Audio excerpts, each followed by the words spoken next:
В стенах третьей школы сельского поселения Нестеровское прошел праздничный концерт, приуроченный столетию ингушской государственности.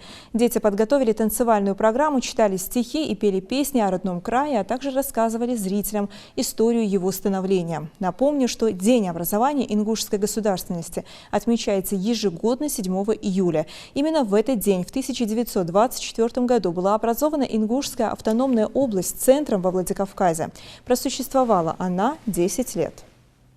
Целью нашего мероприятия было показать детям, что мы должны любить свою маленькую республику, чтобы у них проснулось чувство ответственности, патриотизма и большой любви к своей маленькой родине. А начиная с малой родины, любовь начинается, она переходит и на большую, то есть на Россию. Мы решили показать детям, что ингушское государство становилось не просто так, оно прошло через тяжелые испытания. Начиная с 7 июля 1924 года